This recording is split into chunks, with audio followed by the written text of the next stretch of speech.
Terima kasih Anda masih bersama kami. Bagi Anda yang baru saja bergabung, kami hadirkan kembali 3 berita utama hari ini. Dokter forensik Polda Sumut mengambil beberapa sampel dari jenazah RSS, remaja 14 tahun yang diduga meninggal usai menjalani hukuman di sekolahnya. Peringati Hari Batik Nasional, seluruh siswa-siswi di salah satu sekolah di Kabupaten Deli Serdang dianjurkan mengenakan baju batik motif Melayu dan Batak. Tahapan Pilkada Sumut, Cagup Edi Rahmayadi melakukan kampanye di Labuan Batu, sementara Bobi Nasution mengunjungi pondok pesantren di Padang Lawas.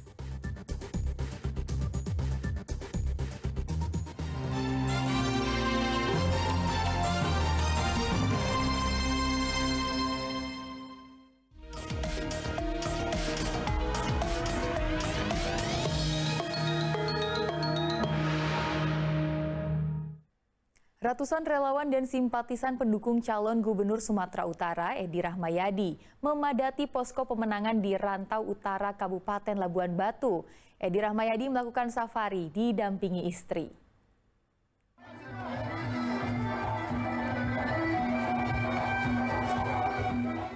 Tarian tradisional ini menyambut kedatangan Edi Rahmayadi. Selasa siang, Edi Rahmayadi berkampanye di Kabupaten Labuan Batu. Kampanye Edi dihadiri oleh sejumlah tokoh organisasi kemasyarakatan dan pengurus partai. Edi datang dengan didampingi istri Nawa Lubis. Mereka mengenakan tutup kepala tanjak Melayu yang identik dengan pakaian kebangsawanan Melayu. Dalam orasinya, Edi Rahmayadi memprioritaskan 5 program untuk kemajuan Kabupaten Labuan Batu. Antara lain sektor pendidikan, kesehatan, infrastruktur, pertanian, dan pariwisata.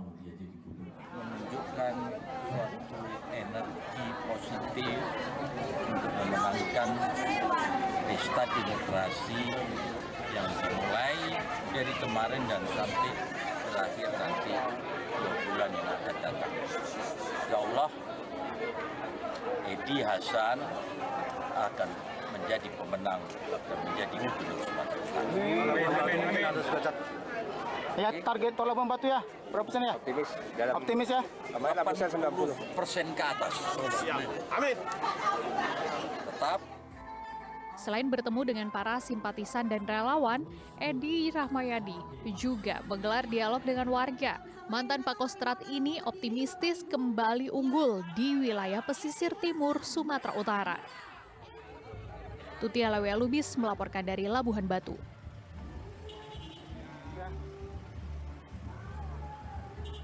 Sementara Bobi Nasution, Cagup nomor urut 1, mengunjungi beberapa pondok pesantren di kampung halaman sang ayah di Padang Lawas. Calon Gubernur nomor urut 1, Bobi Nasution, Senin kemarin bertemu ribuan santri di Pondok Pesantren Al-Muhlisin, Sibuhuan, Barumun. Kedatangan Bobi sekaligus memeriahkan peringatan Maulid Nabi bersama pengurus Badan Silaturahmi Pondok Pesantren. Di pesantren ini, rombongan Bobi didampingi oleh calon bupati dan calon wakil bupati Padang Lawas, serta sejumlah alim ulama. Di sini Bobi meminta doa restu agar langkahnya menjadi calon gubernur berpasangan dengan Surya terpilih memimpin Sumatera Utara. Usai menghadiri peringatan Maulid Nabi, Bobi menyempatkan diri bersuah foto dengan santri yang membentuk antrean foto.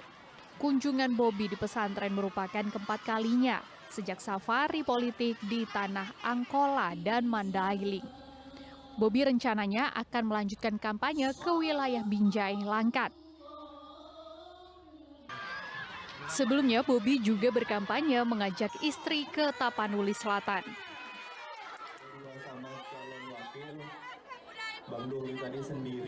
Sambil menyalami pendukungnya yang menghadiri kawasan Istana Raja Najunggal, Desa Janji Mauli, Batang Angkola, Tapanuli Selatan, calon Gubernur Sumatera Utara nomor urut 1, Bobi Nasution, melakukan kampanye.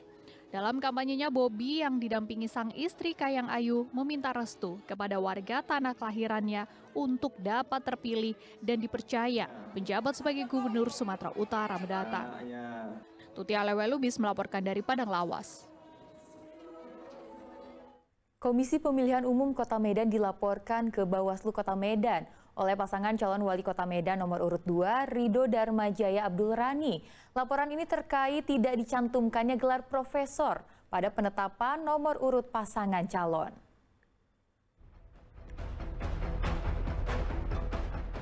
Pasangan nomor urut 2 calon wali kota Medan, Ridho Darmajaya Abdul Rani, melaporkan Komisi Pemilihan Umum Kota Medan akhir pekan lalu.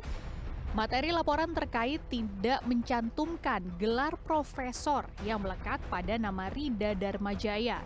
Menurut Ridho, tidak mencantumkan gelar itu dapat menjadi kekeliruan, terlebih setelah melihat postingan di surat suara KPU Medan di media sosial.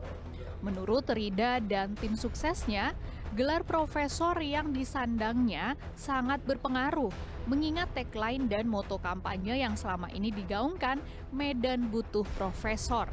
Selain dikhawatirkan menjadi kekeliruan, nama Ridho Darmajaya mirip dengan calon wakil wali kota nomor urut 3, yaitu Yasir Ridho Lubis. Karena selama ini bahwa saya sebagai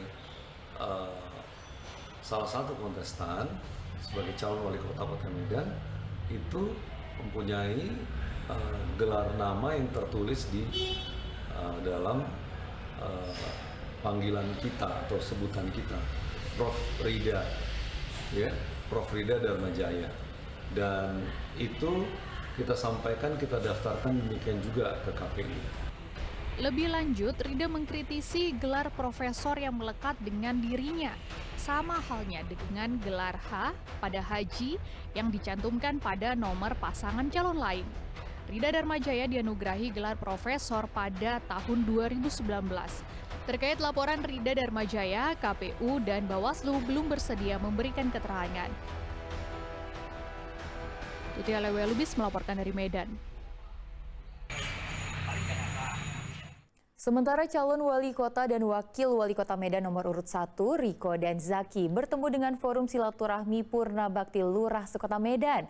Mereka mendengarkan sejumlah informasi terkait permasalahan yang terjadi di warga sekitar. Pasangan calon wali kota Medan, Riko Waas dan Zaki Harhab, Senin sore kemarin menggelar silaturahmi dengan puluhan mantan lurah sekota Medan. Pertemuan diadakan di kawasan Menteng, Kecamatan Medan Nai, Kota Medan. Kegiatan ini bertujuan mendengarkan masukan dan permasalahan yang terjadi di setiap kelurahan yang ada di Kota Medan. Nantinya jika Riko dan Zaki terpilih, hal ini dapat menjadi bahan perbaikan ketika menjadi wali kota dan wakil wali kota Medan periode 2024-2029 mendatang. Kita ingin mendengar juga. Beliau-beliau ini kan adalah purna bakti. Beliau telah melewati masa-masa tugasnya yang begitu panjang sejarahnya di banyak daerah di Kota Medan, salah satunya di kelurahan-kelurahan yang di Kota Medan. Kami ingin ke depannya tentu orang-orang yang telah memberikan seluruh usahanya, seluruh tenaganya di kelurahan-kelurahan tersebut, yang mereka tentunya mengerti apa yang telah terjadi di kelurahan tadi. Kami ingin membawa pikiran-pikiran ini juga ke depan. Pada pencalonannya, Riko Waas dan Zaki Harahap mendapatkan nomor urut 1 dari 3 pasangan calon wali kota Medan. Sementara untuk nomor urut 2 dan 3 diisi oleh Ridho Darmajaya yang berpasangan dengan Abdul Rani dan nomor urut 3 Hidayatullah yang berpasangan dengan Yasir Ridho. Muhammad Hamdani melaporkan dari Kota Medan.